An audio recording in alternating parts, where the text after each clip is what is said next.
Are you looking to automate your gyne production? Or maybe you're just here to see an elegant solution to a complex problem.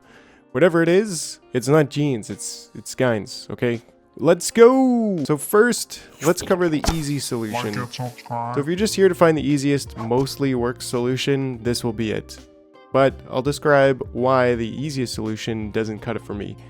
So with the easiest solution, you just stick this right on your main line, and then you have all of your different ants come by here, and they'll just automatically go up when they need to. And you can even do something with the queen or the gyne like this, okay? So that the gyne can come in from the side, or the princess can come in from the side and just go right up, and then everybody else will walk on by and go up as they're needed.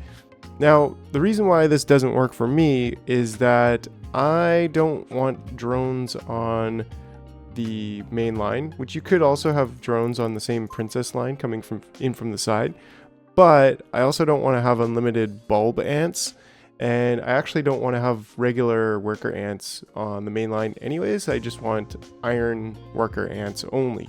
So the solution that we came up with on the live streams that allows us to send a precise amount of specific ants for the gyne and then reset it automatically is a collection of counters using dividers and then a memory cell using a stockpile. And we also use, of course, stockpile gates, so you have to have those unlocked. Fortunately, they are earlier in the supply chain now, or the tech tree.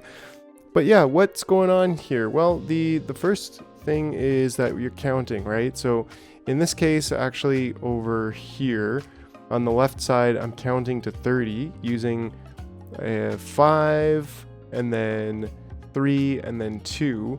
So just to illustrate that, if we were to say, like, you could just do something crazy like this where you got 30 arms going off, right? But you know me, we like to be efficient here, so instead we can just do something like this, where you have 5 branching, and then one of them comes to a 3 branch, and then one of them comes over here to a 2 branch.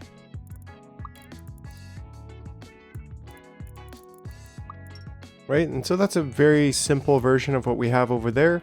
But what that's going to do is that every 30th ant will come off this way, and then you can just put all of the rest of these ants together into the same area.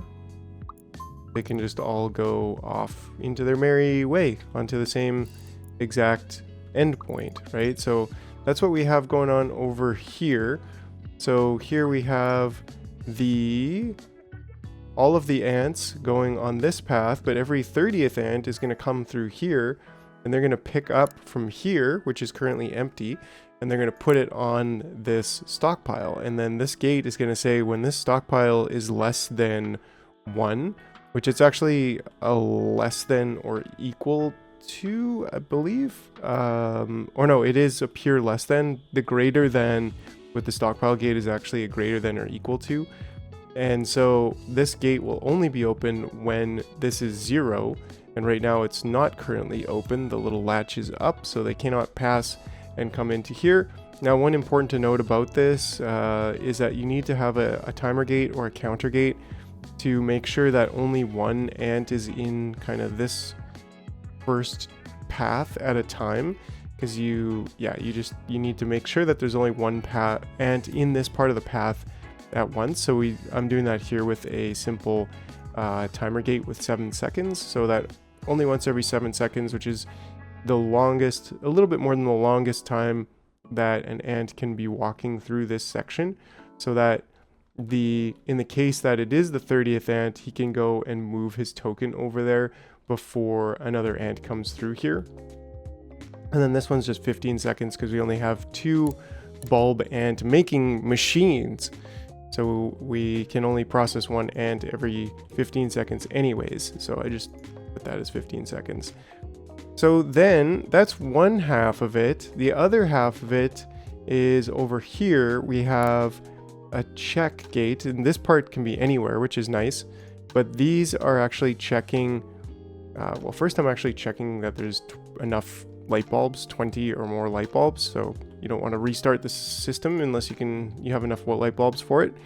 But these two here are just checking these greater than 1. So actually, like I said, this is actually a greater than or equal to 1. And so from here, this being greater than or equal to 1, it is currently open. So actually all of these are open or allowing passage, except for the timer gate. And the timer gate is going to be our master, but we'll get back to that in a second. So then when all of these are set, which they are, and we'll take a look at the drones over here, which is slightly different in just a second, but it's very, very similar.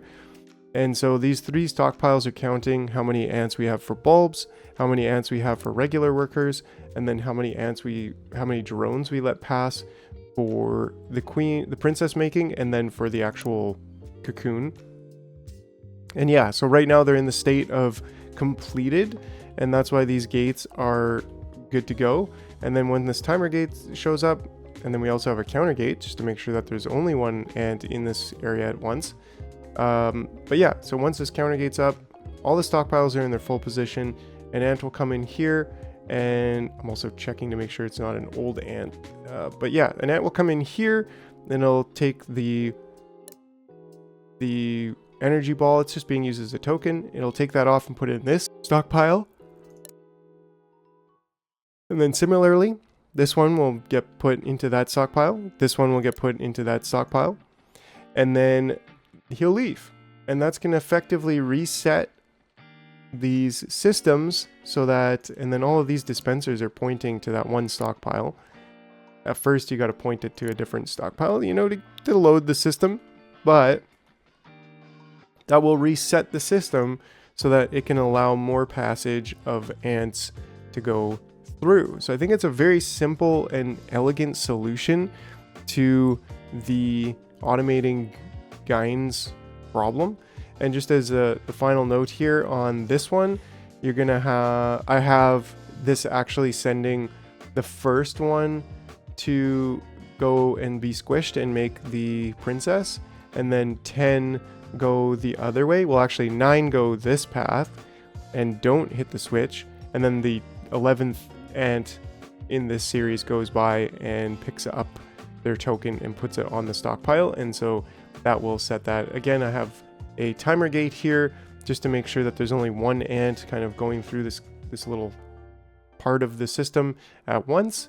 And then what that does is it creates a very, oh, and then finally, of course, we've got our inventor ants just walking by here, and that will just always keep 1 inventor ant in the chamber ready to keep going. And they don't die when they're up on this thing here, so that's nice.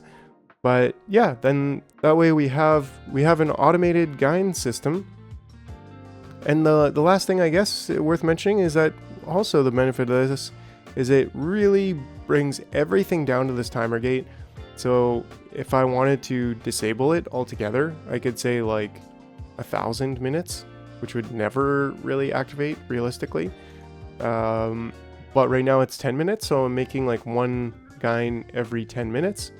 It can't really go much faster than about 8 minutes or 9 minutes. And that's one word of caution, that if you put your timer gate too fast and you're like trying to make 1 every 5 minutes, but that's not realistic based on the amount of ants that are able to walk by, then you'll break it, and it's a little bit of a pain in the butt to reset everything. But yeah, that being said, you know, I think 1 every 10 minutes at this stage of my game right now is really good, and well, it works. It's great. If I wanted to drop that down to 1 every 15 minutes, it's very easy, and it's just all controlled by this one central master timer gate, because that's gonna determine how often an ant will come in here to reset everything. So yeah, if you have any questions on it, feel free to drop a comment. If you think you have a better system to do the automated Gyne computer, then by all means drop a comment as well. Join up the Discord for some lively discussion on these things, for any kind of problem solving too. If you're trying to make the same system and it's not working, we are here in the Discord, the JAR community. We love to talk about all things ants and strategy games. So that's it for now. Thanks for watching, and just see you next time. Are you looking to automate your Cut. Well, the easy